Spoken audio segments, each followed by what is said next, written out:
Hey guys, tonight we are tiptoeing back through the mists of time, not to witness grand battles or epic political dramas, but to uncover something far more intimate, whispered, and delicate, the secret language of flowers in Victorian love letters. Imagine gaslit London streets, the clip-clop of horses on cobblestones, shadows dancing in dimly lit parlours, where every glance, every sigh, every seemingly innocent bloom could carry a universe of unspoken meaning.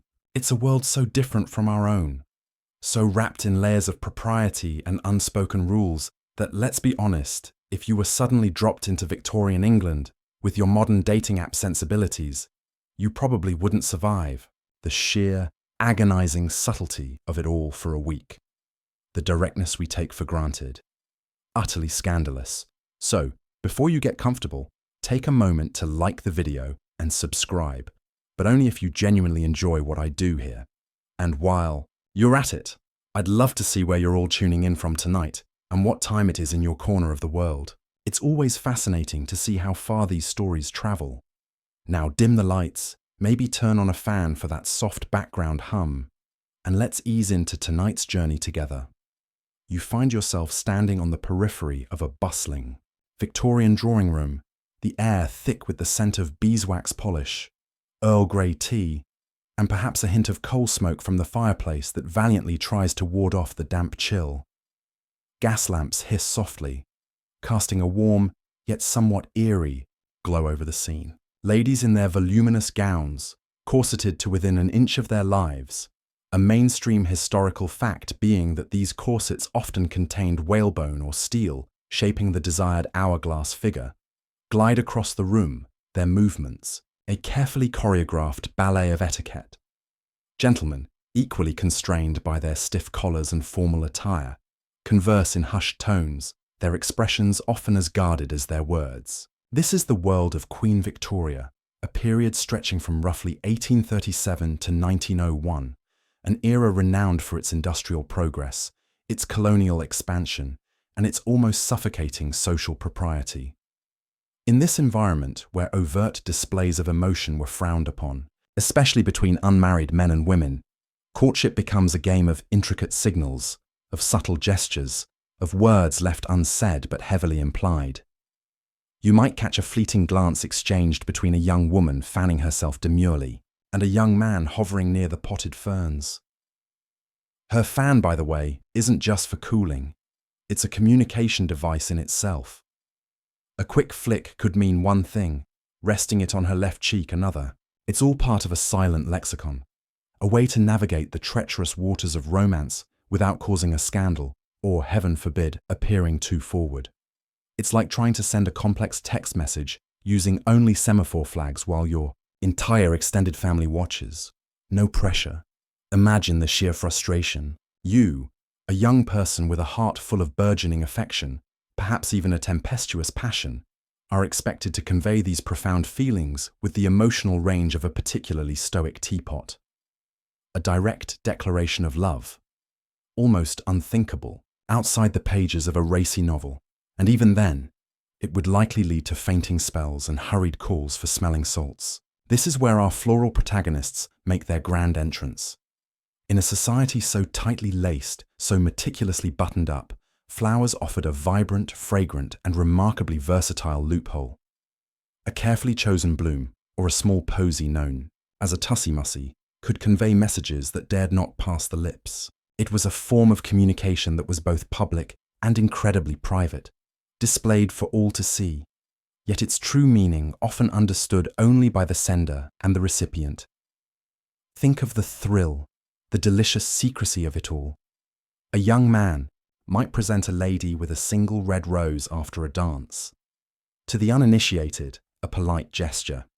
To those in the know, a bold declaration of love. She might, in return, tuck a sprig of ivy into her hair the next day, signaling her fidelity, or perhaps offer him a yellow carnation, which, depending on the floral dictionary consulted, and oh, we'll get to those, could mean disdain. Awkward. This reliance on an unspoken language highlights just how much pressure there was to conform, to maintain appearances. One quirky tidbit from the era is the sheer terror of the cut direct. If someone you knew pointedly ignored you in public, it was a social death sentence, a clear sign you'd transgressed some unwritten rule. Flowers, in their silent way, could sometimes be a softer, though no less potent precursor to such social maneuvers. The air in that drawing room feels heavy with unspoken sentiments. You watch as a young lady, her gloved fingers trembling ever so slightly, accepts a small, carefully arranged bouquet. Her eyes dart to the sender, a young man standing by the doorway, trying to look nonchalant, but failing spectacularly. Is it an invitation? A question? A declaration? The colors, the types of flowers, even the way they are arranged, all hold clues. This isn't just a pretty bunch of flowers. It's a coded message. A Victorian DM slipped past the ever-watchful eyes of chaperones. Chaperones, often older female relatives, were the gatekeepers of respectability. Their presence a constant reminder of the narrow path young ladies had to tread. An unchaperoned walk in the park with a gentleman. Scandalous. A private conversation, without prying ears. Highly improper. So flowers became the intermediaries, the silent confidants. They could blush with declarations of love, weep with sorrow, or even bristle with indignation, all without a single word being uttered. It was a delicate dance, this floral flirtation, one that required knowledge, subtlety, and a good dose of romantic imagination. Historians still argue whether the intricate meanings assigned to hundreds of flowers were universally understood by all Victorians, or if it was more of a charming parlour game, a romantic fad primarily embraced by the literate middle and upper, classes who had the leisure time and resources to indulge in such elaborate courtships. Perhaps it was a bit of both, a fashionable trend that, for some, deepened into a genuinely significant mode of personal expression. The sheer volume of floral dictionaries published suggests a widespread fascination, even if the precise grammar varied. Imagine trying to learn a language where every town has a slightly different dictionary. That's a bit what navigating Floriography could be like, leading to some potentially hilarious or tragic misunderstandings. Oh, you thought my offering of basil meant love. My local guide says hate. Whoops. It's a wonder any Victorians managed to get married at all, frankly. But this complexity, this whispered secrecy, is exactly what makes it so captivating. A fragrant mystery waiting to be unfurled. Now, as you're picturing these Victorians with their noses buried in floral dictionaries, deciphering the subtle meanings of a strategically placed pansy or a coyly offered forget-me-not, it's tempting to think they invented this whole enchanting charade. But the truth, as it often is a bit more tangled, like the roots of an ancient rosebush. The idea of ascribing symbolic meanings to flowers, this language of flowers or floriography, wasn't plucked out of thin air in 19th century England. Its tendrils reach far back, winding through different cultures and centuries, long before Queen Victoria ascended the throne and corsets became the height of fashion. You see, humanity has always had a bit of a love affair with flowers, using them not just for their beauty and fragrance, but also as symbols in rituals, stories, and daily life. Think of the laurel wreaths of ancient Greece, signifying victory, or the lotus flower in Egyptian and Buddhist traditions, representing purity and rebirth. These weren't just pretty decorations, they were imbued with deep cultural significance. So, while the Victorians certainly popularized and codified floriography into an elaborate system, particularly for courtship, they were building on a much older foundation. You could say they took an existing folk song and orchestrated it for a grand symphony of suppressed emotions. The concept of plants holding specific meanings appears in classical literature, in Shakespeare's plays. Remember Ophelia's poignant distribution of flowers in Hamlet, each with its symbolic weight. There's rosemary, that's for remembrance. Pray, love, remember. And there is pansies, that's for thoughts. That's pure floriography, centuries before our Victorian lovers. This mainstream historical fact, Shakespeare's use of floral symbolism, shows that the notion was already well established in the English consciousness. He wasn't inventing it.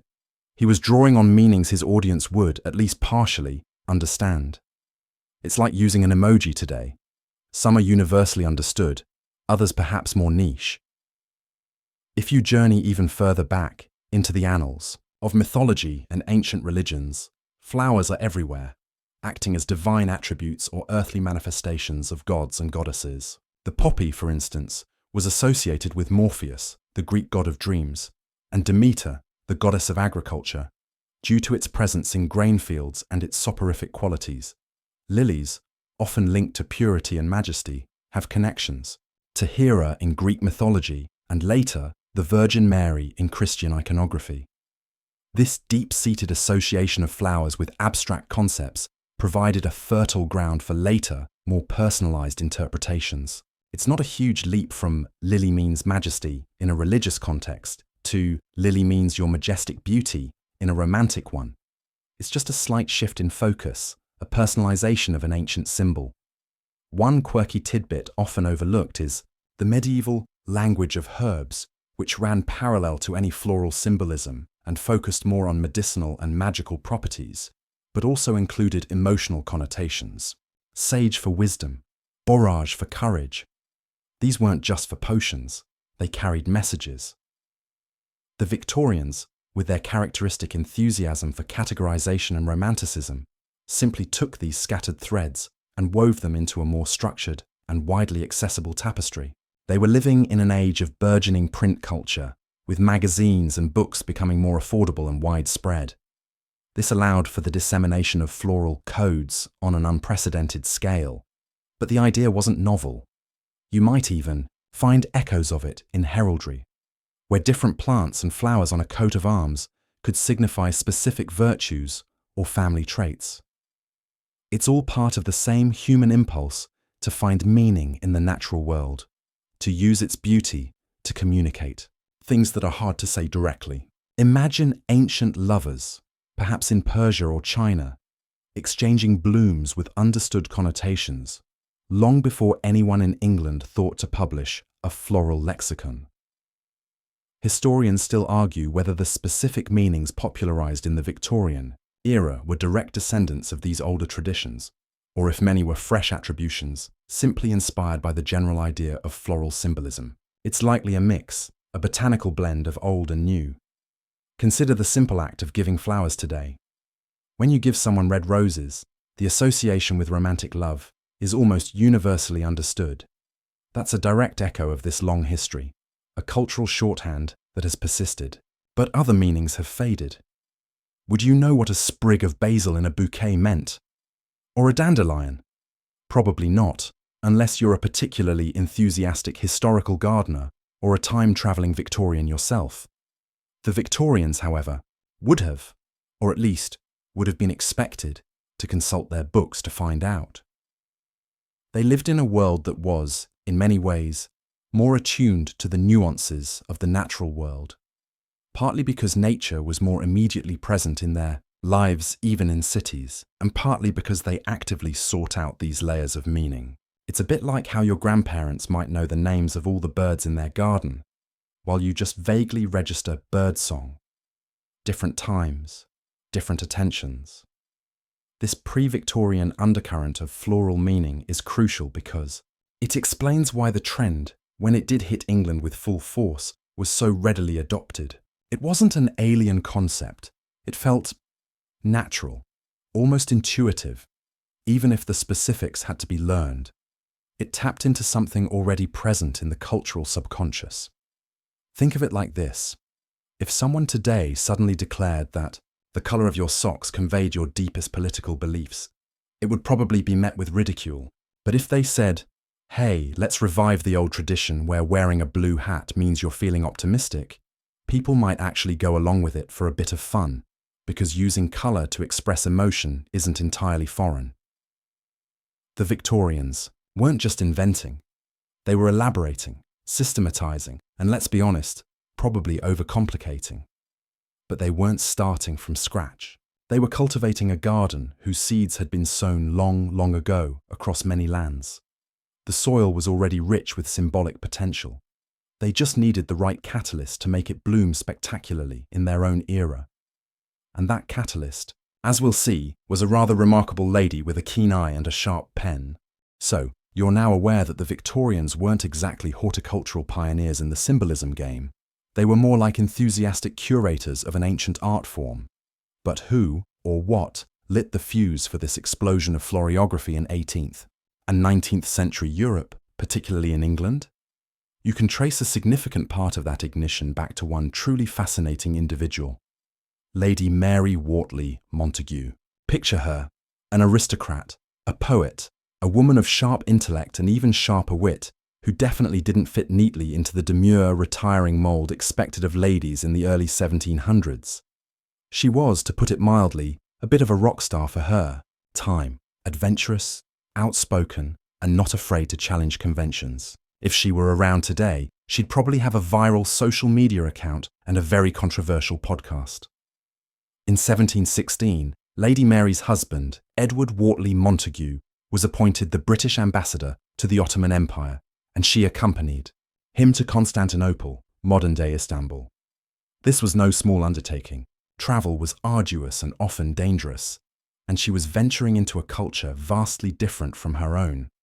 But Lady Mary wasn't one to sit in the embassy knitting. She was an avid observer, a keen learner, and she immersed herself in Turkish society as much as an English noblewoman could. It was here, amidst the vibrant markets, the opulent palaces, and the lush gardens of the Ottoman court, that she encountered a sophisticated pre-existing system of symbolic communication using objects, including flowers, known as selam. This wasn't just about a rose meaning love.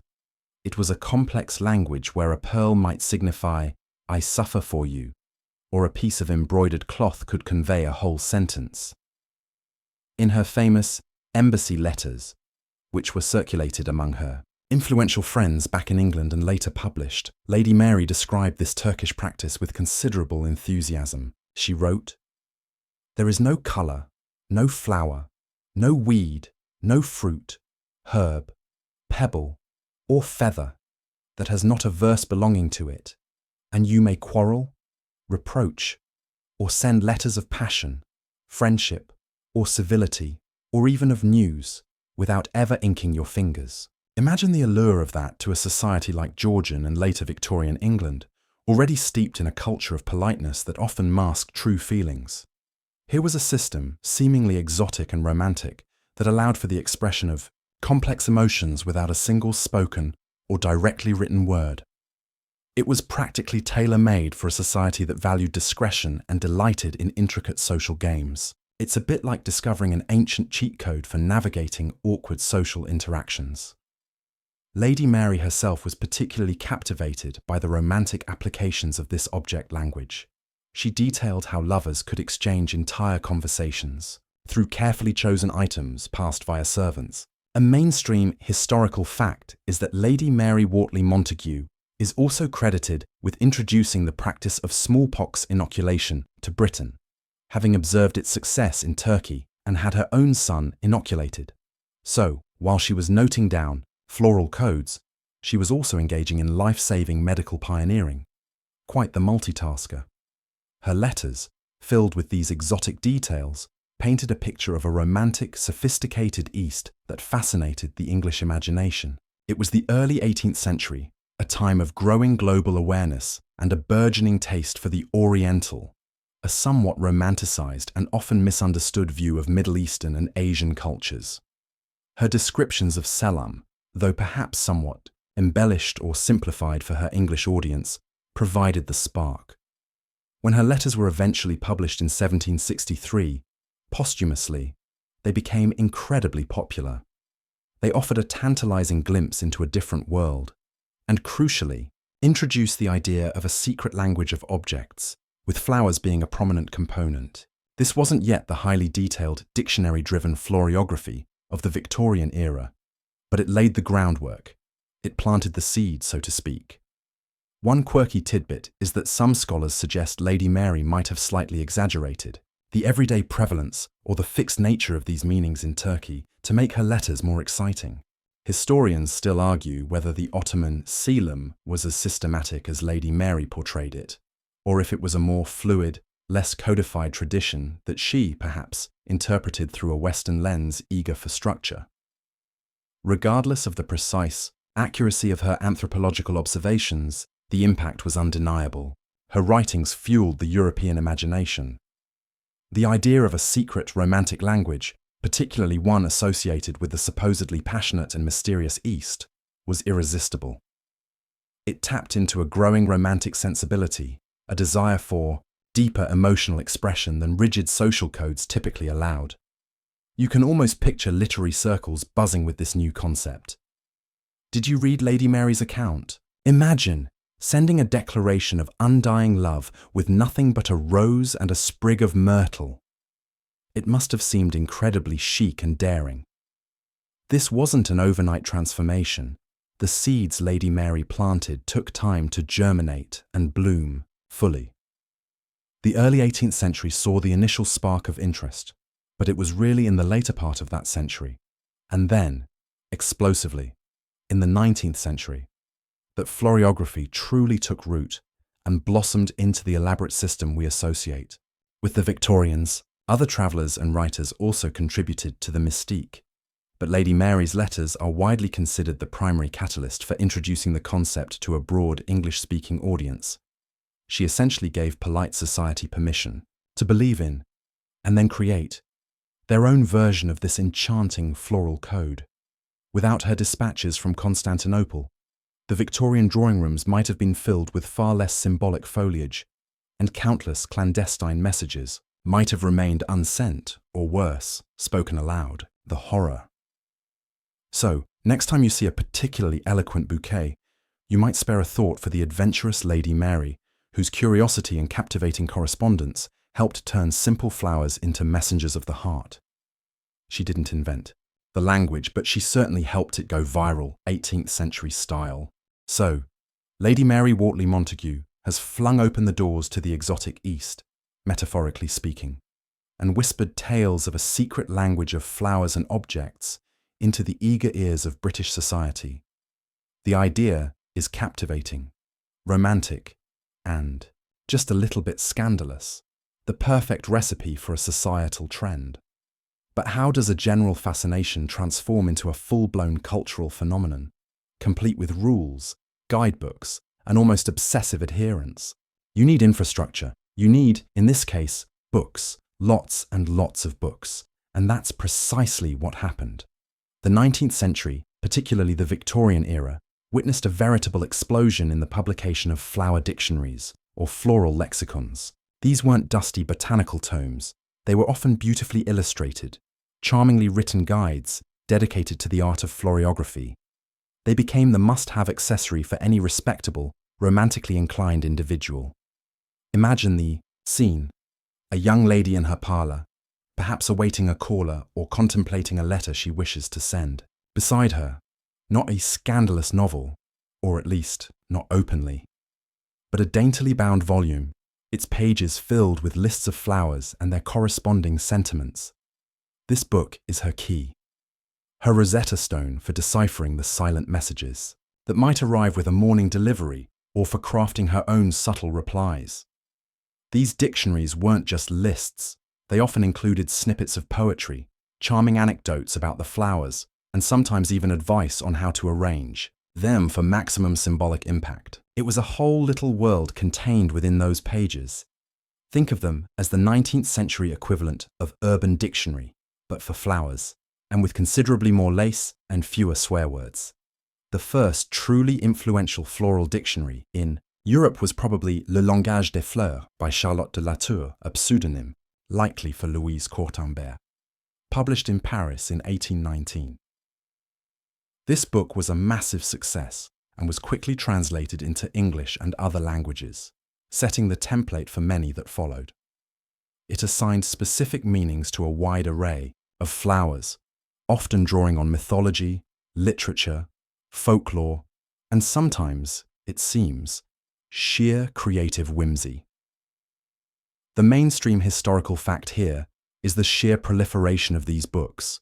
Dozens, if not hundreds, of different floral dictionaries were published throughout the 19th century, especially in England, France, and America. Everyone, it seemed, wanted to be fluent in flowers. From elaborate, gilt-edged volumes meant for the drawing room table to smaller, pocket-sized editions perfect for discreet consultation, these books catered to a fervent demand. This publishing frenzy tells you something important about Victorian society. They loved a good system, a good bit of romantic embellishment, and they were increasingly a society of readers. The rise of the middle class meant more people had access to education and leisure time, and these books provided both entertainment and a practical guide to navigating the complexities of courtship. It was a bit like learning a new social media platform today.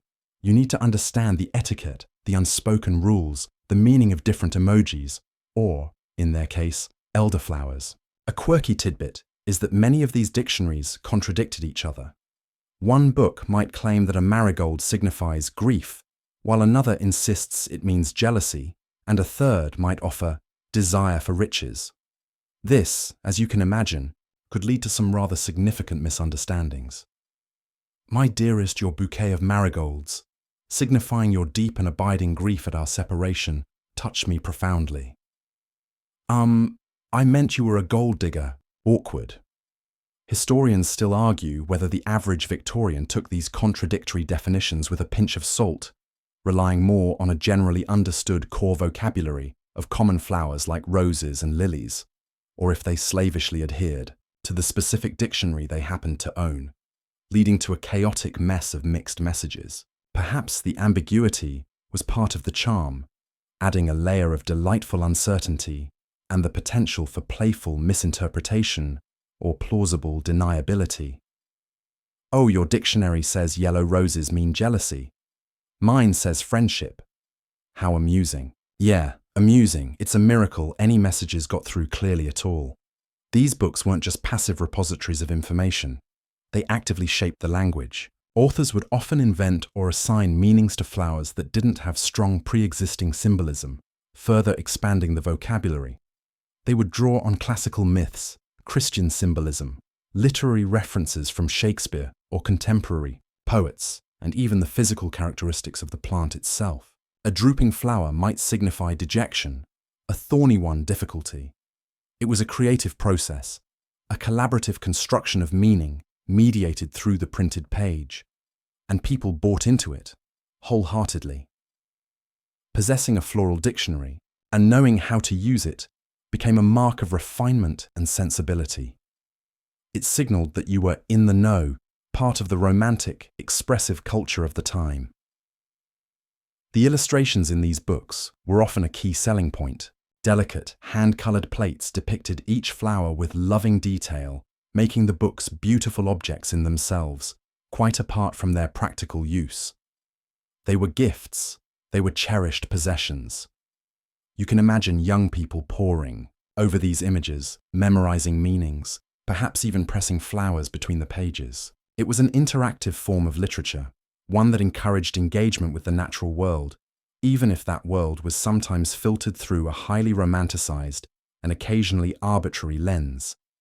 The success of these dictionaries underscores a desire for a richer, more nuanced way to communicate emotion in an era that often prized restraint above all else.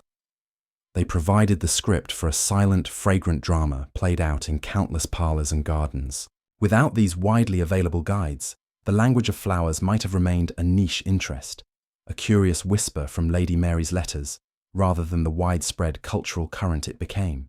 They were, quite literally, the textbook for love, Victorian style.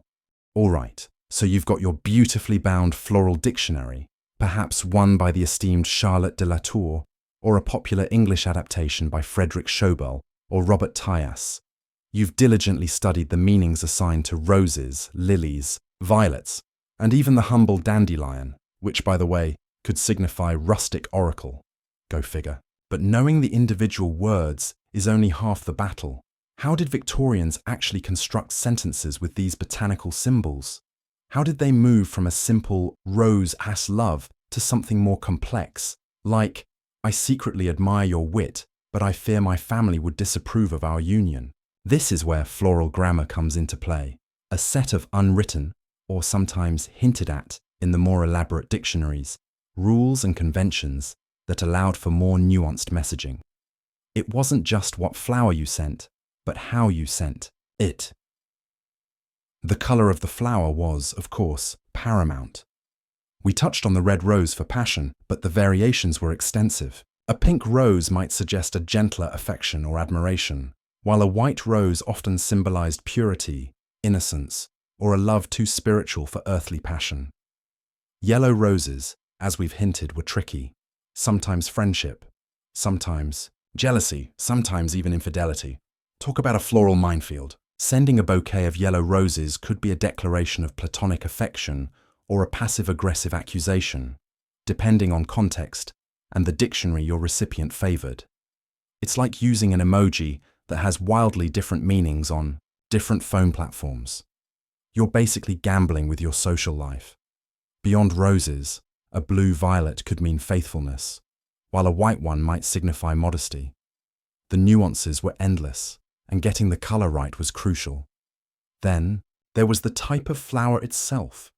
Each bloom carried its core message, but combining them created a more complex statement. A bouquet wasn't just a random assortment of pretty blossoms. It was a carefully curated collection of meanings.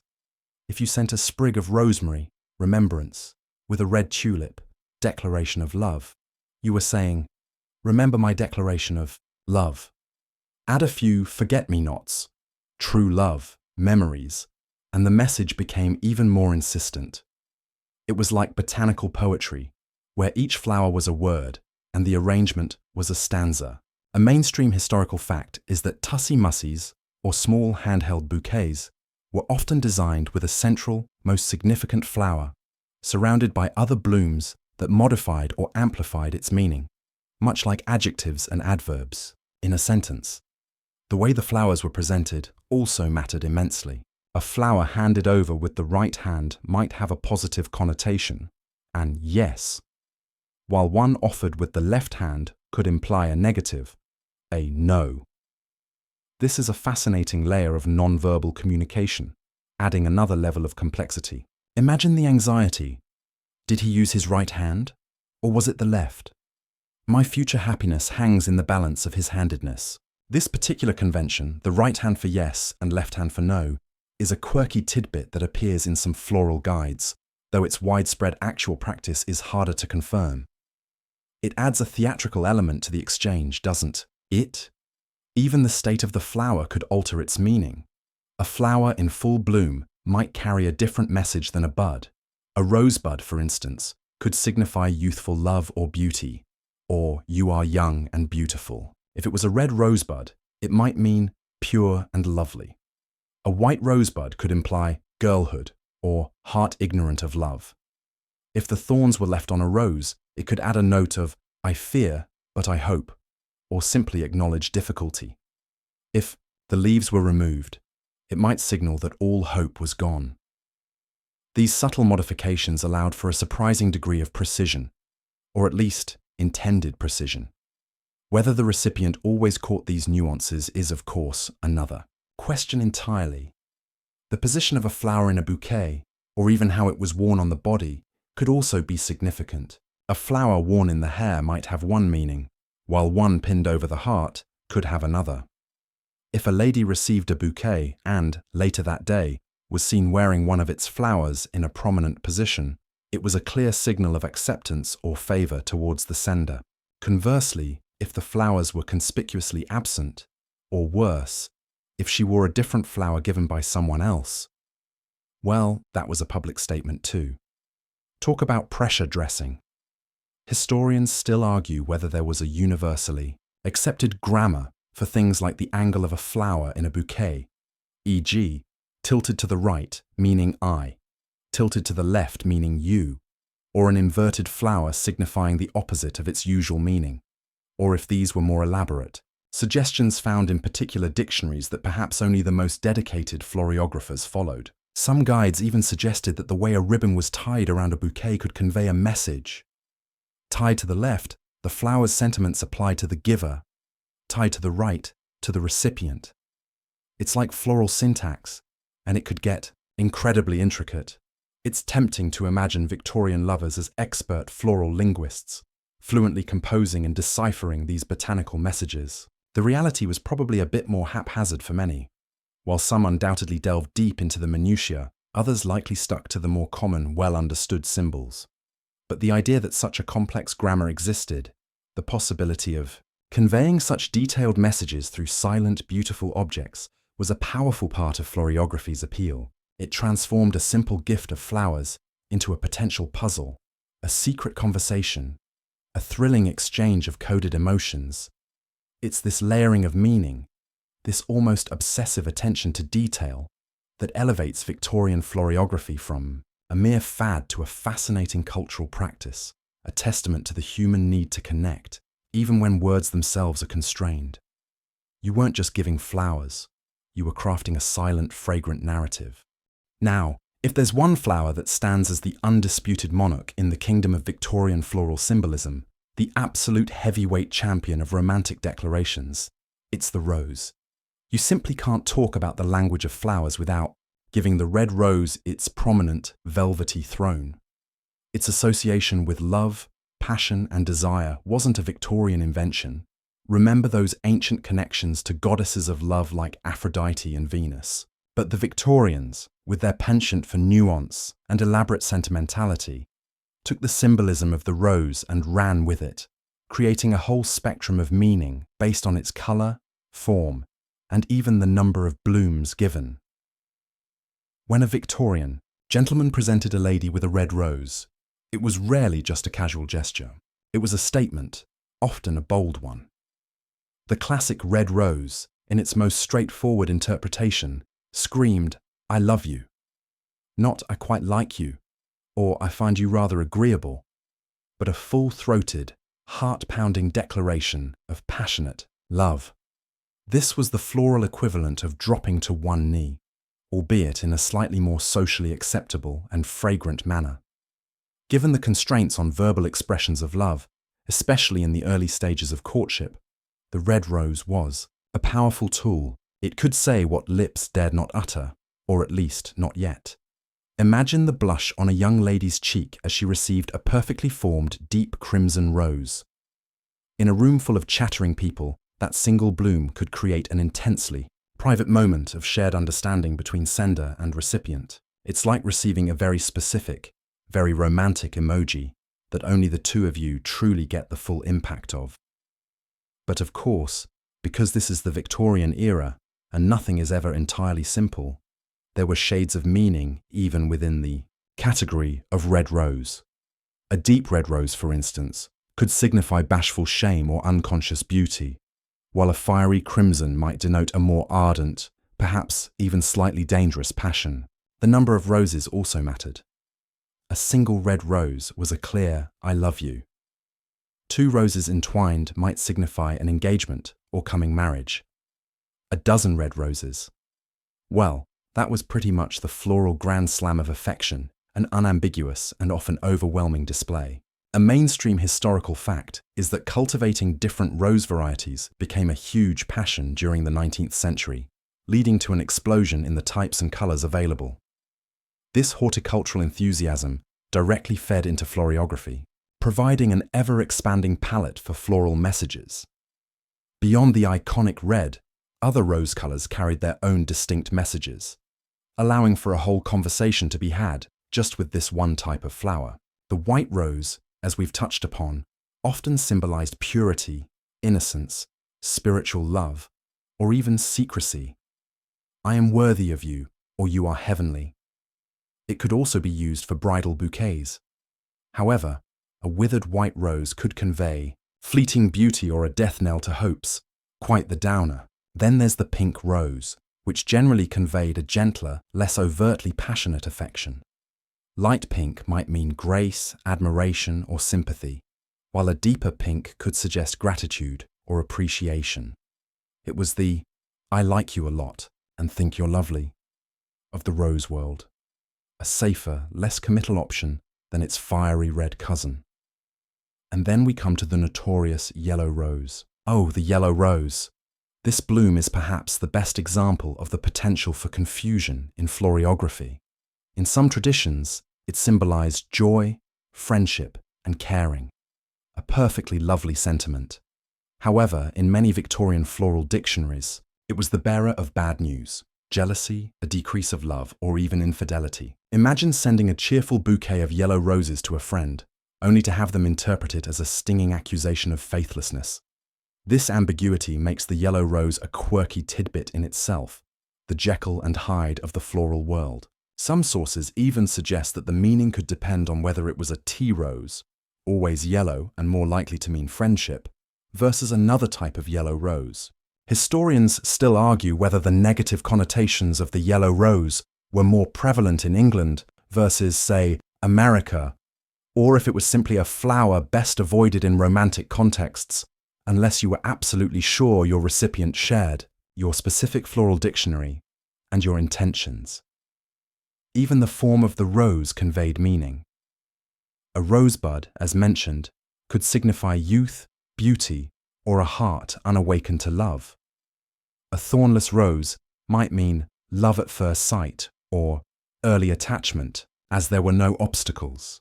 Conversely, a rose leaf by itself could mean you may hope, sending just the thorns. That's a pretty clear, there are difficulties and dangers ahead. It's almost comical how detailed it could get. You could practically write a short story with different parts of a single rose plant. The overwhelming dominance of the rose in romantic floriography speaks to its enduring cultural power. It was, and in many ways still is, the quintessential flower of love.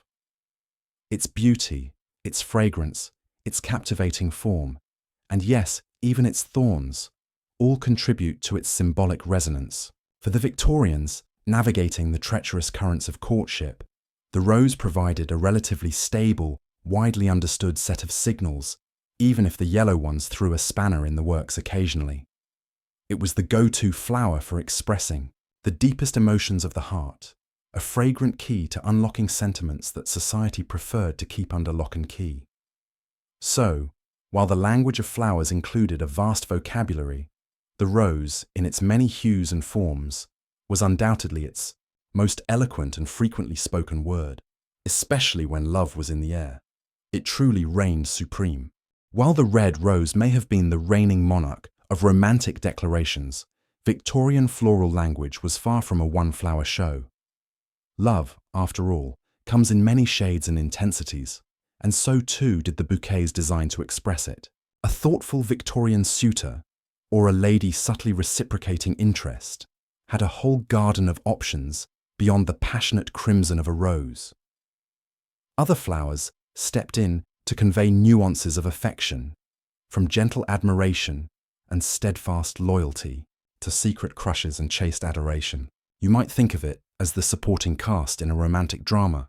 They might not always get the lead role, but their presence adds depth, colour, and complexity to the story. Take the lily, for instance. Majestic, elegant, and often powerfully fragrant, the lily carried connotations of purity, virtue, and refined beauty. A white lily, much like a white rose, could symbolize chastity and innocence. Presenting a lady with white lilies was a way of saying, "Your beauty is heavenly," or "I admire your purity." It was a more ethereal, less earthy declaration than a red rose.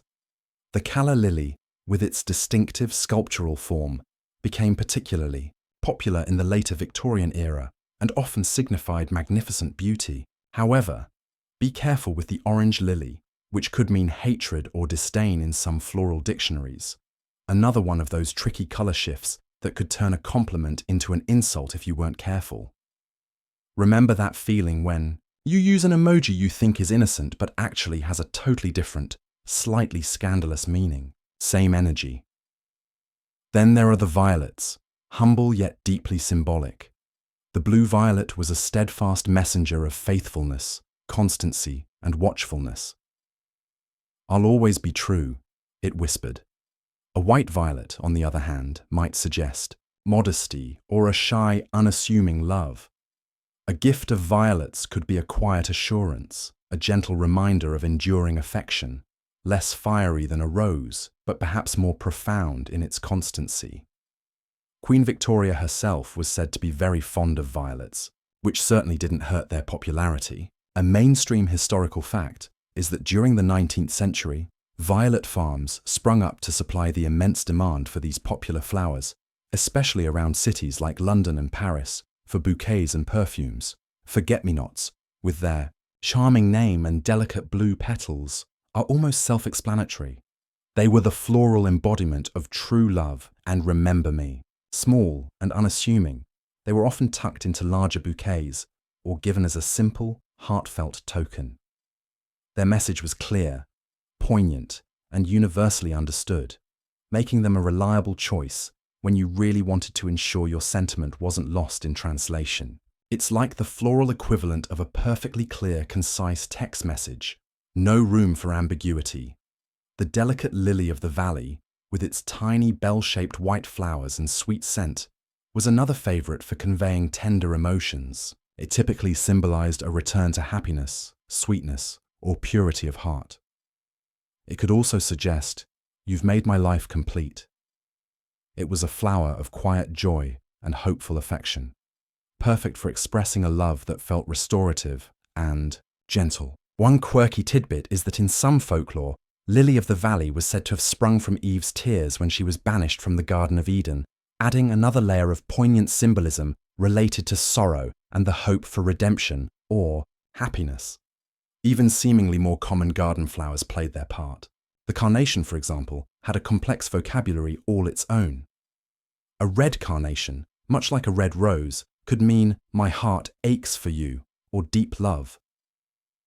A pink carnation might say, "I'll never forget you," a declaration of lasting affection. But beware the striped carnation, which often signified refusal or "I cannot be with you," and the yellow carnation, which could mean disdain or rejection. Once again, colour was key, and a misstep could be socially disastrous.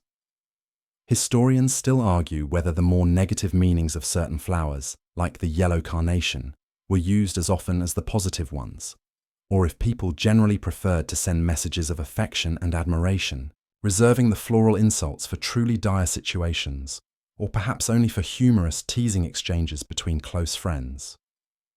Other blooms like the honeysuckle could signify the bonds of love. The lilac might represent the first emotions of love, especially the purple variety, and a sprig of myrtle was a classic symbol of love and marriage, often included in bridal bouquets. Even a simple daisy could convey innocence or loyal love. The sheer variety available allowed for a highly personalized message. A suitor could tailor his floral offering to reflect not only his feelings, but also his perception of the lady's character, her purity, her wit, her grace. It was a way of saying, "I see you, I understand you, and I admire these specific qualities in you." This diverse floral palette demonstrates that Victorian love language wasn't just about grand, sweeping passions. It accommodated all the delicate gradations of human affection, the shy glance, the hopeful heart, the promise of fidelity, the gentle admiration. It allowed for a conversation to unfold, bloom by bloom, from the first blush of interest to the deeper bonds of committed love. Each flower added its unique note to the symphony of unspoken emotion, creating a rich and fragrant tapestry of romance, far more nuanced than a simple, he loves me not. It was a full orchestra, and every section had its part to play. Now, amidst all this talk of roses declaring passion and lilies praising purity, you might be forgiven for thinking that Victorian floral language was exclusively a saccharine sweet affair, all whispered affections and blushing acceptances. But love, as we all know, isn't always a bed of roses. Sometimes it's a bed of thorns, or perhaps a carefully arranged bouquet of thanks, but no thanks.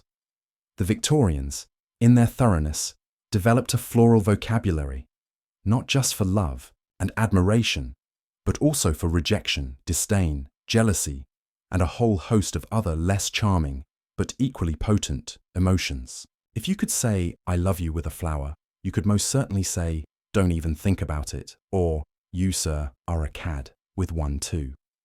Imagine the scene.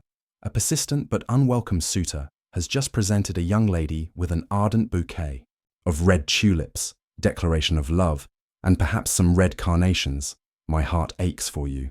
Instead of reciprocating with forget-me-nots or a demure pink rose, she might, with a perfectly polite smile, later send him a gift of yellow carnations. As we've learned, the yellow carnation was a pretty clear signal of disdain or rejection. Ouch! That's a floral slap in the face, delivered with all the outward grace Victorian society demanded.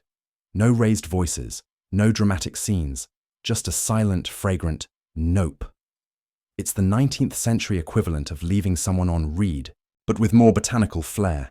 Several flowers were well-established bearers of bad news. The candy tuft, for instance, rather bluntly signified indifference.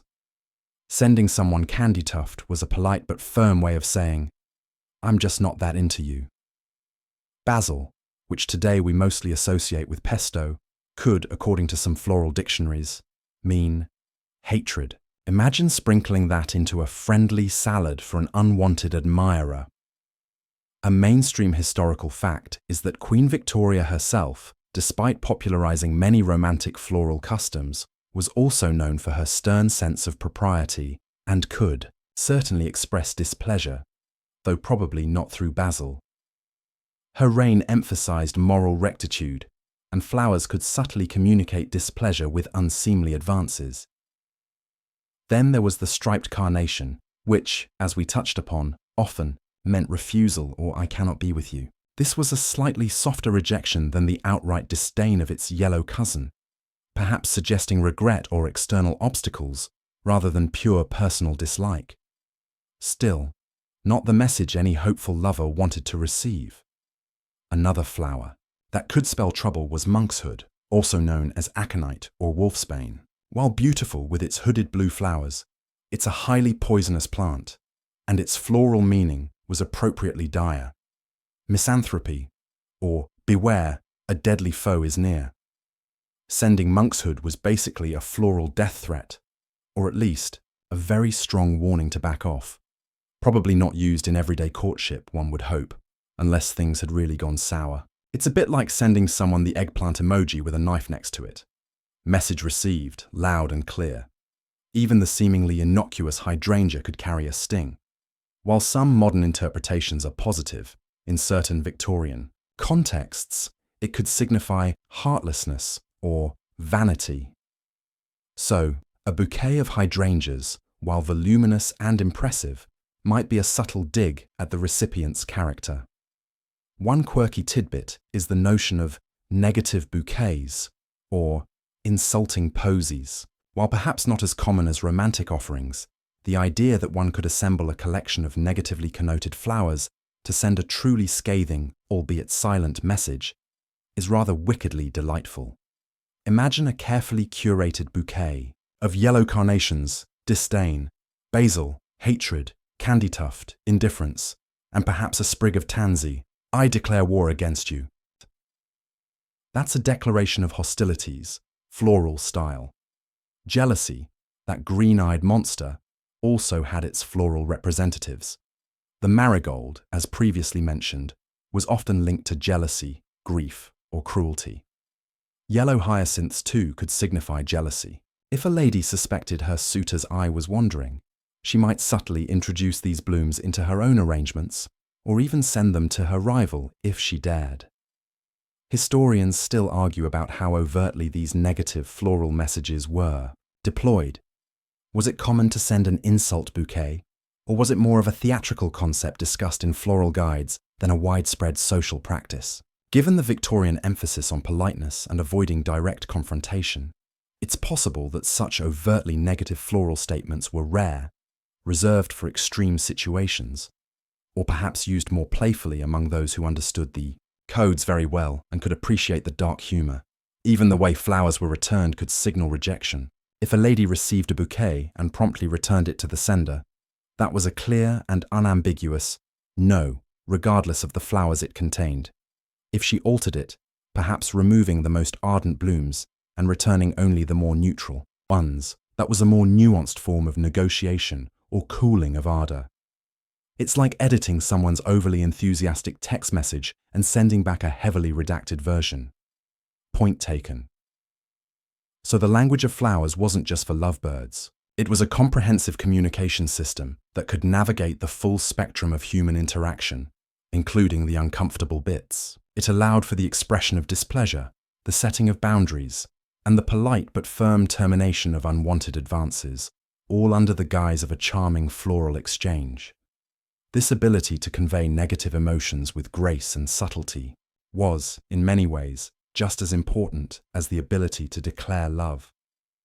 It provided a crucial social lubricant in a society that abhorred awkward scenes, allowing even rejections to be handled with a certain aesthetic, albeit potentially stinging, flourish. It really was a complete language, capable of expressing not just the yes, but also a very firm and very fragrant no. Now that you're armed with the knowledge of individual flower meanings, both sweet and sour, and the basics of floral grammar, color, position, presentation, let's try our hand at deciphering a hypothetical Victorian floral message. Imagine you are a young lady in, say, 1875. A calling card arrives, and shortly thereafter, a footman delivers a small, exquisitely arranged bouquet. Your heart does a little flutter. Is it from Mr. Dashwood, the charming but slightly penniless poet you danced with twice at the Ashworth's ball? Or perhaps from Sir Reginald, wealthy and eligible, but, if you're honest, a bit of a bore whose conversation rarely extends beyond crop yields and his prize-winning hounds? Your chaperone, Aunt Mildred, is watching with an eagle eye, so you maintain an air of polite indifference, but inwardly, you're already cataloguing the blooms. Let's say this bouquet contains the following. At its center, a single, perfect, half-opened pink rose. Nestled beside it are a few sprigs of blue violets. Tucked in amongst them, almost hidden, is a tiny sprig of white heather. And, perhaps a little daringly, there's a tendril of ivy looping gracefully around the stems, which are tied with a simple green ribbon. What on earth is this gentleman trying to say? It's time to put on your floral detective hat. Aunt Mildred, of course, just sees a pretty little posy, but you know better. This is a letter waiting to be read. First, that central pink rose, half opened. Remember our rose vocabulary. Red is passionate love, white is purity. Pink signifies a gentler affection, admiration, grace, or even gratitude. The half-opened state often implied a love that is still developing, a budding affection rather than a full-blown declaration. So, the sender isn't yet screaming, "I adore you," from the floral rooftops, but he's definitely expressing warm and growing feelings of admiration.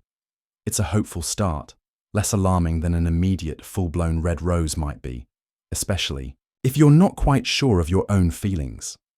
It's the floral equivalent of, "I really enjoy your company and would like to get to know you better." Next, the blue violets. These are classic messengers of faithfulness, constancy, and watchfulness. "I will be true," they whisper. "My affections are steadfast." By including blue violets, our suitor is not only expressing his current admiration, the pink rose, but also reassuring you of his sincere and loyal intentions. He's not a flighty character, or so he wishes to convey. He's in it for the, well, at least for a more serious consideration. This combination is rather sweet, suggesting a genuine and developing attachment, rather than a fleeting infatuation. It's like saying, "My admiration for you is growing, and please know my feelings are sincere and constant." Then there's that tiny, almost hidden sprig of white heather. Heather, in general, often symbolized admiration or solitude. White heather, specifically, was considered very lucky and often meant good luck, protection, or wishes will come true. Its inclusion, here is a charming touch. It could be a wish for good luck in their potential courtship, a hope that his affections will be returned, or simply a general wish for your happiness. Its slightly hidden placement might suggest a modest hope, a wish delicately expressed rather than boldly stated. A mainstream historical fact is that Queen Victoria's well-known fondness for Balmoral and all things Scottish helped popularise Scottish motifs, including heather, in Victorian England. So, white heather carried connotations of both luck and a certain fashionable rustic charm, and finally, that tendril of ivy. Ivy is a powerful symbol, almost universally representing fidelity, marriage, and eternal love or friendship due to its evergreen nature and its tendency to cling. I cling to thee, or I am bound to you. The ivy wrapping around the stems of the other flowers physically and symbolically binds their meanings together, reinforcing the message of steadfastness from the violets and adding a layer of enduring commitment to the admiration of the rose. It's a strong statement, suggesting the sender hopes for a lasting connection. This is where things get a little more serious. A bit like when someone you've been casually dating suddenly starts talking about us in a long-term way. The green ribbon tying it all together. Green often symbolized hope, so the entire message is literally tied up with hope. Our suitor is hopeful for a positive reception, hopeful for the future. So, let's assemble the full message. My admiration for your grace and beauty is growing, pink rosebud. And I want you to know my feelings are sincere and faithful. Blue, violets. I wish you good luck and hope our affections might blossom, white heather. As I feel a deep and binding attachment to you and hope for an enduring connection, ivy. All tied together with my sincere hope for a favorable response. Green, ribbon. That's quite a mouthful for such a small bouquet, and all conveyed without a single written word. Now, your response will be crucial. If it were Mr. Dashwood, the poet, you might wear the pink rose in your hair that evening, signalling encouragement. If it were Sir Reginald, the boar, perhaps, the bouquet would simply be placed in a discreet vase in a less visited room, sending a polite but cooler message. One quirky tidbit. Imagine if the sender had mistakenly used a yellow rose instead of pink, and your particular dictionary screamed, jealousy. The entire interpretation would shift, wouldn't it? From a sweet declaration to a confusing, possibly accusatory, missive. Historians still argue about the level of literacy in floriography among the general population.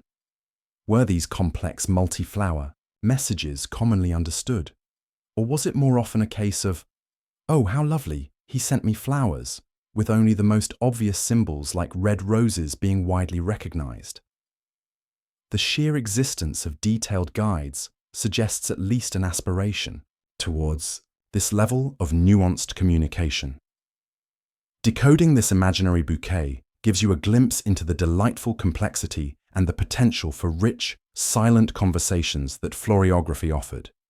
It was a dance of subtlety, a game of symbols, where every petal and leaf could contribute to a larger, often deeply personal, narrative. And it all happened under the watchful and often oblivious eyes of chaperones like Aunt Mildred, who probably just thought flowers were a nice way to freshen up the parlour. Little did she know the emotional dramas unfolding right under her nose, one bloom at a time. So, you've successfully decoded Mr. Dashwood's, or perhaps Sir Reginald's, artfully constructed bouquet, feeling rather pleased with your floral linguistic skills. But what if your personal, cherished copy of The Floral Companion and Sentimental Guide gives a slightly different meaning for white heather than his The Language of Love's Garden? Or what if your Aunt Mildred, who fancies herself an expert, leans over and declares that ivy actually means, beware, I'm a bit clingy in a creepy way? This, my friends, is where we stumble into one of the most delightfully chaotic and occasionally frustrating aspects of Victorian floriography. The rampant problem of conflicting meanings and regional variations. It's the floral equivalent of everyone speaking the same language, but with wildly different local dialects and slang, making perfect understanding a rather optimistic aspiration. While the core symbolism of some major flowers, like the red rose for love or the lily for purity, was fairly stable across most dictionaries and cultural understandings, the meanings attributed to a vast array of other blooms could vary dramatically from one floral lexicon to another. As we noted earlier, dozens upon dozens of these guides were published, each author eager to put their own stamp on the burgeoning trend, sometimes drawing on obscure folklore, sometimes on classical allusions, and sometimes, it seems, on pure invention. One author might decree that the humble buttercup signifies childishness, while another confidently asserts it means riches, and a third might link it to ingratitude. Imagine trying to send a carefully nuanced message with buttercups under those circumstances. It's like playing poker where everyone has a different ranking of hands. My buttercup of "I desire your riches" beats your childish accusation. This lack of a single, universally accepted authority on floral meanings is a mainstream historical fact that significantly complicates our understanding of how floriography functioned in practice. It wasn't like there was an official, royal Academy of Floral Meanings issuing definitive pronouncements. Instead, it was a wonderfully unregulated, free-for-all market of symbolic interpretation. Frederick Schobel, Robert Tyas, Lucy Hooper, Frances S. Osgood, Sarah Josepha Hale. These were just some of the many authors producing popular floral guides in English alone, and they didn't always agree. Add to this the numerous French and German floral dictionaries that were also influential, sometimes offering different interpretations again, and you have a recipe for potential bewilderment. The result could be some genuinely comical or tragically awkward miscommunications. A young man, consulting his pocket posy interpreter, might send a lady a bouquet featuring abundant sunflowers, intending to convey adoration and pure thoughts. The lady, however, referring to her grandmother's Flora's Secret Signal book, might interpret sunflowers as haughtiness or false riches. His intended message of devoted admiration is received as an accusation of arrogance and materialism, not exactly conducive to budding romance. One quirky tidbit that highlights this: confusion is the symbolism of lavender, often associated today with tranquility and devotion. In some Victorian guides, it could signify distrust or failure. So, a calming gift of lavender might inadvertently send a message of suspicion. Oops. Historians still argue about the extent to which Victorians were aware of these contradictions and how they navigated them. Did couples subtly try to ascertain which dictionary the other preferred? By the way, dearest, in your esteemed opinion, does the geranium signify stupidity or gentility? That would be a rather awkward conversation. Or did they tend to stick to a more limited, commonly understood vocabulary for serious messages, reserving the more obscure flowers for less critical communications, or simply for their aesthetic appeal? It's likely that for important matters of the heart, people relied on the most well-established symbols, like the rose, while perhaps enjoying the more playful ambiguity of lesser-known flowers. Regional variations also played a significant role. A flower that meant one thing in London might have a different connotation in rural Yorkshire or across the Atlantic in Boston. Local folklore, the prevalence of certain plants in a specific area, and even local poetic traditions could influence these meanings. What was a symbol of joy in one village might be a harbinger of sorrow in another, simply due to long-held local beliefs that predated any published floral dictionary. This makes it incredibly difficult to make sweeping generalizations about the Victorian meaning of any given flower, apart from a few key players. It's more accurate to speak of a constellation of possible meanings, with context, personal understanding, and perhaps even wishful thinking playing a large part in interpretation. This lost in translation aspect, however, might also have been part of the allure. The potential for misinterpretation could add a frisson of excitement or provide plausible deniability. Oh heavens, did you think my gift of rue meant disdain? My dear, in my little book it signifies grace and clear vision. How droll these little differences are. Yes, utterly droll, especially when your romantic future is on the line.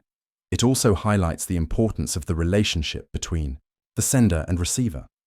If two people were very familiar with each other's floral preferences or shared a favorite dictionary, the communication could be much more precise. Perhaps dedicated couples even developed their own private floral codes, layering personal meanings onto the existing public ones. So, while we can study these fascinating floral dictionaries and learn the official meanings they prescribed, it's crucial to remember that this was a living, breathing, and often delightfully inconsistent language. It wasn't a rigidly defined system, but a fluid and evolving practice, shaped by publishers, poets, local traditions, and the romantic imaginations of countless individuals.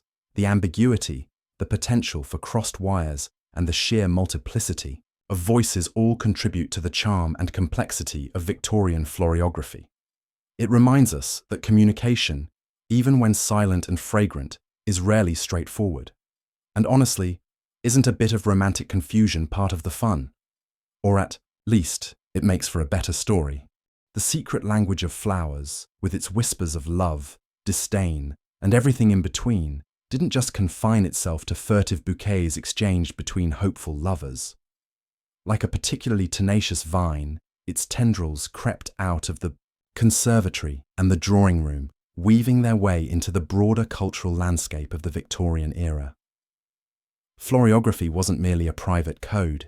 It bloomed in public, influencing art, literature, fashion, and even home decor. Its symbolic resonance was so potent and so widely understood, at least in its basic forms, that it became a recurring motif, adding layers of unspoken meaning to various aspects of Victorian life.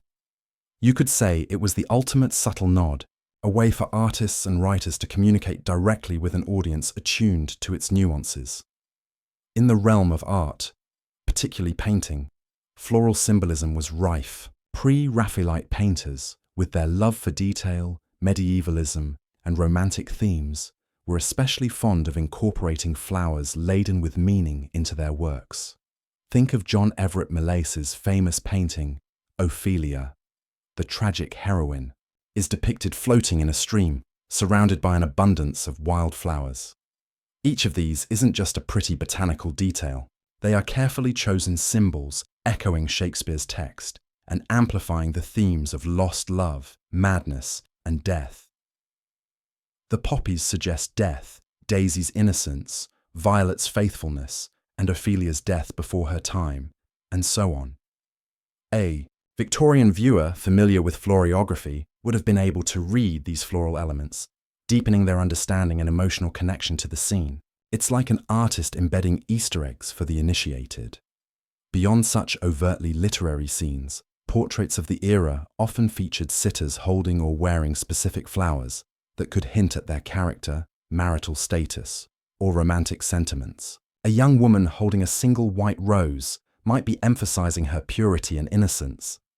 A widow might be depicted with flowers symbolizing remembrance or grief, like rosemary or cypress. These weren't just decorative props. They were part of the narrative the painting was trying to convey. A mainstream historical fact is that the Royal Academy exhibitions, the blockbuster art events of their day, would have been filled with paintings where knowledgeable viewers could spot and interpret these floral clues, adding another layer of appreciation or critique to the artwork. Literature, too, was saturated with the language of flowers. Victorian novelists and poets frequently used floral imagery to underscore emotional states, foreshadow events, or reveal hidden aspects of their characters. Charles Dickens, Charlotte Bronte, Alfred Lord Tennyson, their works are rich with botanical symbolism. A character tending a neglected garden might signify a neglected heart. A gift of specific flowers between characters could subtly advance the romantic subplot or reveal unspoken tensions. For an audience immersed in floriography, these details would have been far more than just descriptive passages. They would have been packed with significance. It's like reading a novel today where a character constantly texts a specific emoji. You know it means something specific to the plot or their personality. Even home decor wasn't immune. Floral motifs were incredibly popular in Victorian design, appearing on wallpaper, textiles, ceramics, and furniture. While not every rose on a teacup was necessarily intended to convey passionate love, the general cultural saturation with floral meanings meant that these patterns often carried a subtle romantic or sentimental aura. Households might choose floral wallpapers or fabrics that subtly reflected the family's values or aspirations. Perhaps patterns featuring ivy for domestic fidelity or lilies for purity. One quirky tidbit is the Victorian fascination with creating intricate floral albums or scrapbooks where pressed flowers were arranged alongside handwritten verses or personal mementos, each bloom preserving a memory or a sentiment. These were intensely personal creations, mini museums of emotion expressed through preserved nature. Fashion also embraced floral symbolism. Women adorned their hair, dresses, and bonnets with fresh or artificial flowers, and the choice of bloom could be a subtle personal statement. A debutante might wear white rosebuds to signify her youth and innocence. A lady attending a ball might choose flowers that subtly conveyed a message to a particular admirer, hoping he was fluent enough to understand. Tussie-mussies, those small symbolic handheld bouquets we'll explore more soon, were a key fashion accessory that often communicated a very specific, curated message. Historians still argue about the precise level of conscious symbolic intent versus purely aesthetic choice in many of these broader cultural applications. Was every floral pattern on a curtain deliberately chosen for its meaning, or did people sometimes just like the look of roses?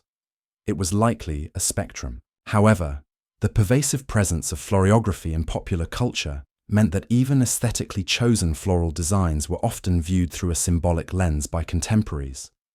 The language was so in the air that it colored perceptions, whether a specific deep meaning was intended or not.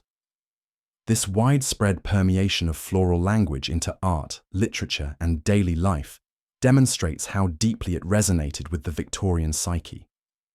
It wasn't just a fad for lovelorn youths. It was a significant cultural current that provided a rich symbolic vocabulary for an era that often struggled with direct emotional expression. It allowed for a layer of romanticism, sentimentality, and subtle communication to be woven into the very fabric of society. From the grandest oil painting to the humblest teacup, flowers spoke volumes, sharing their silent secrets with anyone who knew how to listen. The entire Victorian world, in a way, was a garden of carefully chosen, meaningful blooms. Now, amidst the grand paintings and the verses of lovelorn poets, there existed a much more personal, portable, and often exquisitely crafted vehicle for the language of flowers, the tussie-mussie. You've heard the term mentioned, but what exactly was it?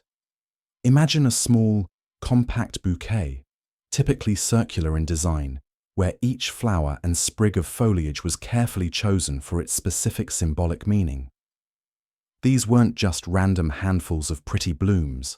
They were meticulously constructed messages, fragrant little poems designed to be held in the hand or pinned to a dress. The tussie-mussie was the Victorian equivalent of a carefully curated playlist or a very pointed status update, expressed entirely through flowers.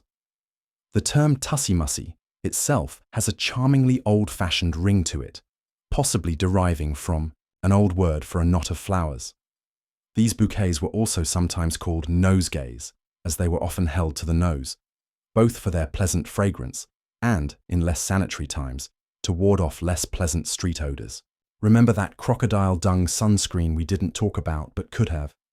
City smells could be equally inventive. But by the Victorian era, their symbolic function, particularly in courtship and social signaling, had become paramount. A gentleman might present a lady with a tussie-mussie at a ball or send one as a morning greeting. A lady might carry one that subtly expressed her mood or her feelings towards an admirer. It was a fashion statement and a conversation starter, all in one fragrant bundle. What distinguished a tussie-mussie from a larger, more general bouquet was its concentration of meaning and often its structure. Many tussie-mussies featured a central, prominent flower that conveyed the main sentiment, surrounded by other flowers and herbs that modified, amplified, or nuanced that core message. For example, a central red rose, love, might be encircled by forget-me-nots, true love, remember me, and sprigs of rosemary, remembrance, creating an unequivocal declaration of loving and faithful remembrance. Or, for a less ardent message, a pink carnation, I'll never forget you, surrounded by white violets, modesty, and a touch of fern, sincerity. The possibilities were endless, limited only by the available flora and the sender's knowledge of the floral lexicon.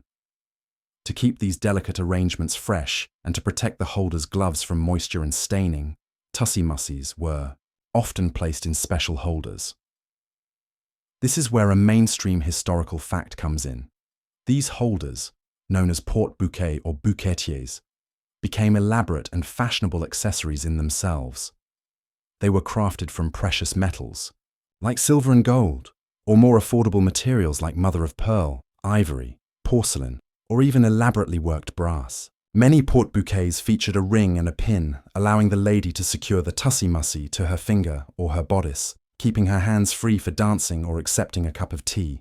Some even had tiny mirrors attached for a discreet check of one's appearance, or small vials for water to keep the blooms fresh longer. These weren't just functional, they were status symbols, often intricately chased, engraved, or set with gemstones. The fancier the porte-bouquet, the more it signaled the taste and wealth of its owner or giver. A quirky tidbit about tussie-mussies is their potential for almost passive-aggressive communication. Imagine attending a social gathering and noticing that the lady you admire, who yesterday accepted your gift of a rose with a smile, is today sporting a tussie-mussy prominently featuring yellow carnations, disdain, and candy tuft. Indifference. Message received, loud and clear, and publicly displayed for anyone else in the know to subtly observe. Conversely, if she wore the flowers you sent her in her tussie-mussy, it was a clear public signal of favour. It was a very visible way to conduct these silent floral conversations. Historians still argue about how universally these intricate tussie-mussy messages were understood by everyone present at a social event. While the sender and intended recipient might have been deeply versed in the specific meanings, did the casual observer always grasp the full nuance? Or did they simply admire the pretty flowers and the elegant holder? It was likely a mix. Some would have been highly attuned to the symbolic subtext, while others remained blissfully unaware of the intricate emotional dramas unfolding in these handheld bouquets. The ambiguity could even be useful, allowing for a degree of deniability if a message was misinterpreted or proved unwelcome. The construction of a tussie-mussy was an art form. It required not only a knowledge of floral meanings, but also a sense of design and colour. Florists specialising in these arrangements would have been in high demand, but many individuals, particularly ladies with leisure time, would have prided themselves on their ability to create their own meaningful posies. It was a genteel accomplishment, much like embroidery or playing the pianoforte. Books on flower arranging often included instructions specifically for tussie-mussies, emphasizing the importance of balance, harmony, and of course, symbolic coherence. These fragrant little bundles were more than just fashion accessories. They were active participants in the social and romantic lives of Victorians. They allowed for a degree of personal expression that was often difficult to achieve through spoken words. They could be playful, serious, flirtatious, or even cautionary. The tussie-mussy, cradled in its ornate holder, was a testament to the Victorian love for intricate detail, romantic sentiment, and the power of a well-chosen bloom to speak volumes. It was a tiny, fragrant world of meaning, held delicately in the palm of a gloved hand. Now, as we've journeyed through this fragrant world of floral declarations, rose-scented passions, and violet-hued fidelities, it's easy to get swept up in the romanticism of it all. You might picture every Victorian earnestly consulting their floral dictionary, every drawing room buzzing with unspoken botanical confessions. But, as with any popular trend, especially one so reliant on sentiment and often bewilderingly complex rules, there were undoubtedly skeptics, scoffers, and those who found the whole endeavour rather silly. Not everyone in the Victorian era was a devoted disciple of floriography. In fact, there were contemporary voices that mocked the fad, satirised its excesses, and dismissed it as a trivial, overly sentimental pursuit. Imagine the scene: a group of pragmatic, no-nonsense Victorian gentlemen, perhaps industrialists or engineers, discussing bridge construction or railway expansion. One of them pulls out a tiny, beribboned tussie-mussy and starts earnestly explaining how the pansies signify thoughts and the mignonette his moral beauty. You can almost hear the snorts of derision or, at best, polite but bewildered silence. While polite society, particularly amongst the leisured classes and those engaged in courtship, largely embraced floriography, it certainly wasn't universally revered. Some would have seen it as a frivolous pastime for women and overly romantic young men, far removed from the serious business of empire building or scientific advancement that also characterized the age. Satirical publications of the era, like Punch magazine, were not shy about poking fun at social fads, and the language of flowers provided ample material. You might find cartoons depicting bewildered individuals trying to decipher enormous contradictory bouquets or humorous poems, lamenting the misunderstandings caused by a misplaced petal or an incorrect floral identification. These satires often highlighted the absurdity of trying to convey complex emotions through something as inherently ambiguous, given the conflicting dictionaries, remember those, as a bunch of flowers. One can picture a Punch cartoon showing a suitor presenting a bouquet of what he thinks means undying love, while the Ladies' Floral Dictionary translates it to "your socks are smelly." Okay, maybe not that specific, but you get the idea. This skepticism wasn't just confined to humor magazines. Some contemporary commentators and advice writers, while acknowledging the popularity of floriography, would caution against taking it too seriously. They might suggest that while a knowledge of basic floral symbolism was a charming social grace, obsessing over every leaf and stem was a sign of an overactive imagination, or worse, a lack of more substantial intellectual pursuits. A mainstream historical fact is that the Victorian era, for all its romanticism, was also an age of immense scientific progress and a growing emphasis on rationality and empirical evidence. For those embracing this more modern worldview, the often fanciful and arbitrary nature of floral meanings could seem rather antiquated or even irrational. Consider the sheer effort involved, memorizing hundreds of floral meanings, cross-referencing different dictionaries, worrying about the handedness of the presentation. For some, it must have seemed like an awful lot of work just to say, "I fancy you." Why not just, hint at it more directly, even within the bounds of Victorian propriety? This pragmatic viewpoint would have certainly existed. One quirky tidbit is the idea that some florists themselves might have subtly manipulated meanings to sell more of whatever flowers they had in abundance. Oh, madam, did you know that today the humble turnip flower signifies unexpected financial windfall? You simply must include it in your bouquet for Lord Ashburton. I'm fairly certain turnip flowers weren't a floriography staple, but the potential for opportunistic marketing is amusing to consider. Historians still argue about the true depth of belief in floriography across different social strata and demographics. Was it primarily an upper and middle class phenomenon? A luxury of those with the leisure time to learn and practice such an elaborate code? Or did simpler versions of floral symbolism permeate even working class courtships, perhaps focusing on a few very well-known flowers like daisies and roses? While floral dictionaries were marketed broadly, the dedication required to master the more complex nuances suggests a certain level of education and leisure. It's possible that for many, the language of flowers was more of a charming game, a light-hearted romantic ritual, rather than a deeply serious mode of communication. Furthermore, the very act of trying to codify something as fluid and personal, as emotion, into a fixed system of symbols is bound to attract criticism. Emotions are complex, nuanced, and often contradictory. Can a sprig of rosemary truly encapsulate the entirety of remembrance? Can a yellow carnation fully convey the multifaceted sting of disdain? For some Victorians, particularly those with a more philosophical or psychological bent, early psychology was just beginning to emerge as a field. This reduction of human feeling to botanical equivalents might have seemed simplistic or inadequate. So, while the romantic image of Victorians communicating deep secrets through carefully chosen blooms is captivating, it's important to remember the counter-narrative. There were eye rolls, jokes, and genuine dismissals of the practice. Not everyone was fluent, and not everyone wanted to be. The language of flowers, like any language, had its enthusiasts, its casual speakers, and its outright detractors.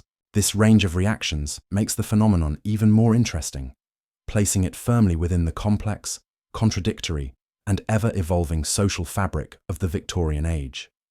It wasn't a universal truth, but a widely popular and incredibly fascinating cultural conversation, even if some people chose to sit that particular conversation out, perhaps preferring to, just talk, like all fashions. However enchanting or deeply embedded in the cultural fabric, the fervent obsession with the secret language of flowers eventually began to wane. The intricate dance of botanical symbolism, which had so captivated the Victorian imagination for decades, gradually lost its ubiquity and its urgency.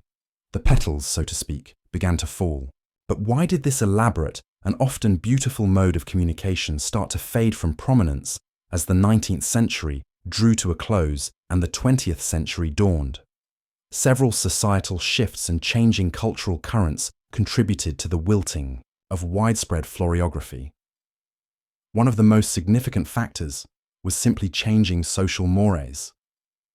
The strict, often suffocating codes of conduct that characterized much of the Victorian era began to loosen. As the Edwardian era, 1901-1910, and then the tumultuous years of the First World War approached, society started to become, albeit slowly, more direct. The intense chaperonage system, the strict segregation of unmarried men and women, and the overwhelming emphasis on avoiding any hint of impropriety started to erode. With more freedom to interact and express themselves verbally, young people in particular had less need for a clandestine symbolic language to convey their feelings. If you could actually talk to the object of your affection with a bit more candor, why bother with the potential misinterpretations of a wilting yellow rose? The rise of new communication technologies also played a part. The telegraph had already sped up long-distance communication, and the invention and increasing accessibility of the telephone in the late 19th and early 20th centuries offered a much more immediate, if still somewhat public, way to converse. While not everyone had a telephone in their home immediately, its very existence signaled a shift towards faster, more direct forms of interaction. A mainstream historical fact is that by the early 20th century, postal services had also become incredibly efficient in many Western countries, allowing for the quick exchange of written letters, which, while not as immediate as a phone call, still offered a more straightforward way to express thoughts and feelings than a complex floral arrangement. You could just write, "I adore you," and assuming your handwriting was legible, the message was pretty clear. Furthermore, the romanticism that had so defined much of the Victorian era began to give way to a more modern, perhaps more cynical or realistic sensibility, particularly after the devastation of World War I.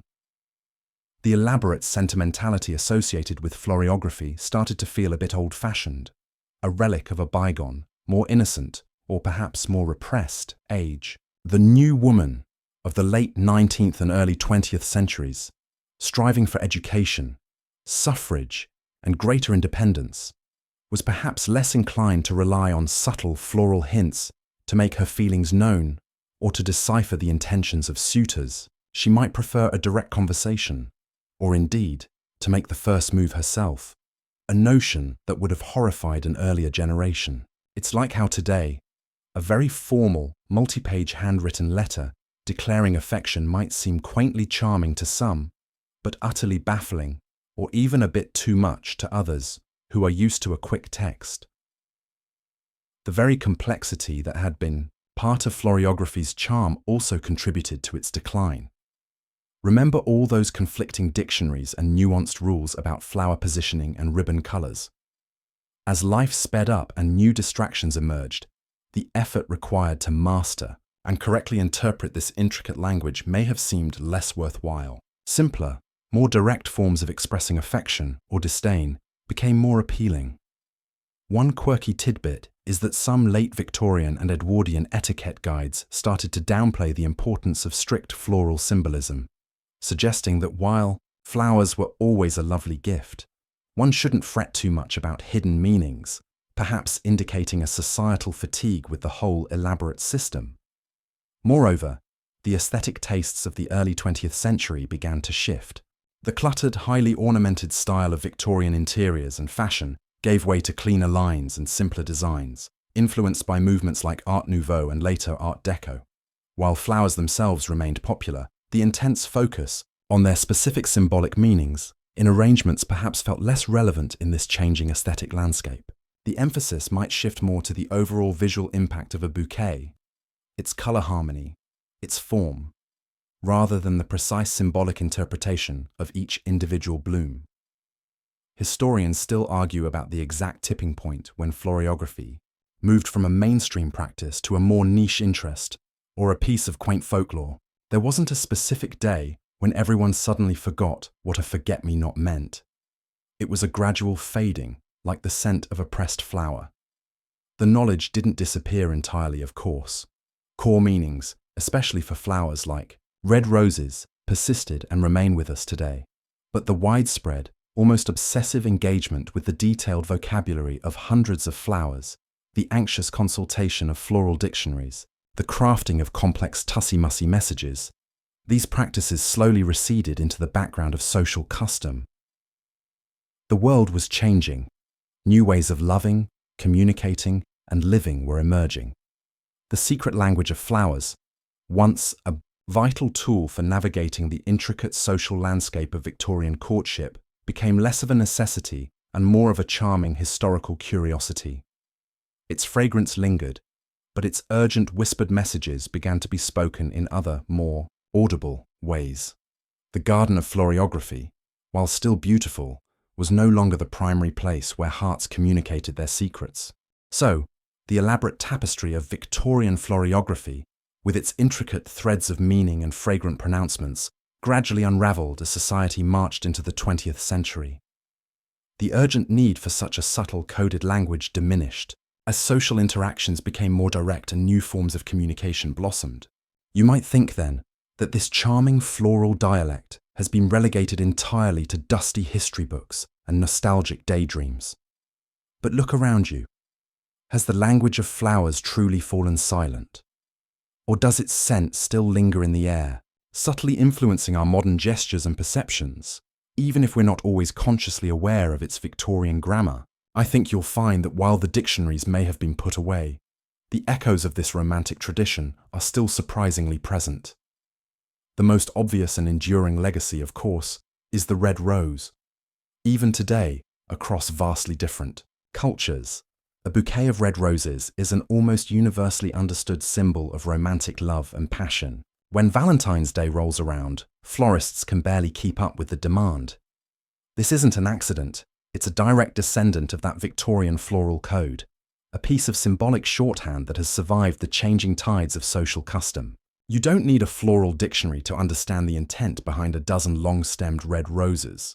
That particular word from the Victorian lexicon has remained firmly embedded in our collective consciousness. It's like the one emoji that everyone, from your tech-savvy teenager to your great-aunt Mildred, who still thinks LOL means lots of love, understands perfectly. Beyond the mighty red rose, other vestiges of floral symbolism persist. White flowers, particularly lilies and white roses, are still commonly associated with purity, sympathy, and remembrance, often appearing in wedding bouquets and funeral arrangements. The phrase "say it with flowers" itself, though perhaps now more of a general encouragement to express sentiment through floral gifts, has its roots in the era when flowers quite literally spoke specific messages. When you send a "get well soon" bouquet or flowers to congratulate someone, you are participating in this long tradition of using blooms to convey emotions and mark significant life events, even if you haven't meticulously checked the Victorian meaning of each chrysanthemum. Think about the flowers chosen for public ceremonies or memorials. Poppies, for instance, are worn on Remembrance Day in many Commonwealth countries to commemorate those who died in war. This symbolism, linking the poppy to sleep, death, and remembrance, partly due to John McCrae's poem In Flanders Fields and the flowers that grew on battlefields, draws on ancient associations, but was certainly amplified during and after the World Wars, fitting into that broader cultural understanding of flowers carrying deep symbolic weight. A mainstream historical fact is that the specific symbolism of the remembrance poppy was established in the early 1920s, continuing the tradition of flowers as powerful public symbols. Even in our everyday language, floral metaphors abound, many of which carry echoes of these older symbolic associations. We talk about a budding romance, flowery language, a wallflower, or shrinking violets. These phrases didn't appear out of thin air. They are rooted in a time when the characteristics and symbolic meanings of plants were more commonly understood and referred to. One quirky tidbit is the lingering idea of lucky flowers or plants. While perhaps not strictly Victorian floriography, the notion that a four-leaf clover brings good luck, or that certain plants in the home can bring prosperity or happiness, taps into that same ancient wellspring of belief in the symbolic power of nature that fed the language of flowers. Historians still argue about how much of modern floral gift-giving is driven by genuine, albeit perhaps subconscious, symbolic intent versus purely aesthetic considerations or commercial marketing. When you pick a bouquet for Mother's Day, are you thinking about the Victorian meaning of pink carnations, a mother's undying love in some interpretations? Or do you just choose what looks pretty and smells nice? It's likely a blend. However, the very act of choosing flowers as a significant gift, the sense that they convey something more than just their physical beauty, is a strong cultural echo of the floriographic tradition. The renewed interest in gardening in local and seasonal flowers and in more natural floral arrangements might also be subtly reviving an appreciation for the individual character of different blooms, even if we're not rushing to decipher their specific Victorian meanings. There's a quiet joy in recognizing a flower, knowing its name, and appreciating its unique form and fragrance. And occasionally, you'll still see articles or social media posts about the language of flowers, often simplified or modernized, but indicating that the fascination with this idea hasn't entirely disappeared. It's like an old song that occasionally gets a modern remix. The tune is familiar, even if the arrangement is new. So while you may no longer need to worry if your gift of yellow tulips will be interpreted as hopeless love or sunshine in your smile, depending on the dictionary, the legacy of Victorian floriography is woven into the way we still use and perceive flowers today. It has left an indelible mark on our romantic customs, our symbolic landscape, and even our everyday language. The Victorians may have taken the language of flowers to its most elaborate and perhaps most wonderfully complicated extreme, but they were tapping into a timeless human desire to find meaning and express emotion through the beauty of the natural world. And that, at least, is a language that never truly goes out of style. The silent whispers of those Victorian blooms can still be heard, if you listen closely enough, in every rose given with love, every lily offered in sympathy, every small wildflower that reminds you of a forgotten sentiment. And so, as the gaslights dim on our journey through the fragrant whispered world of Victorian floral messages, you can almost feel the soft velvet of a rose petal, hear the rustle of a silk gown as a tussie-mussy is accepted or subtly declined. The intricate codes, the heartfelt declarations, the potential for delightful confusion, it all paints a picture of a time when emotions, constrained by convention, found such a beautiful and creative outlet. Perhaps tonight, as you drift off, you'll imagine yourself in a Victorian parlour, a small significant bouquet in your hand, its silent message speaking volumes that words could never quite capture. Or maybe you'll simply appreciate the next flower you see in a slightly different light, wondering about the stories it might have told in a bygone era. The language of flowers reminds us that communication can be found in the most unexpected and delicate of forms, a testament to human ingenuity and our enduring need to connect, to share our hearts, even when society bids us to be silent. The intensity of that floral obsession may have faded, like perfume on an old lace glove, but its essence, the idea that beauty and nature can convey our deepest feelings, still resonates. It's a comforting thought, isn't it?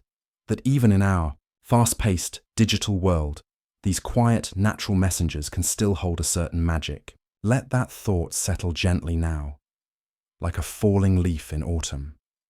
Let the stories of whispered affections and silent signals lull you into a peaceful state. The world of Victorian secrets is now receding, and a quiet calm takes its place. Rest now, sleep well.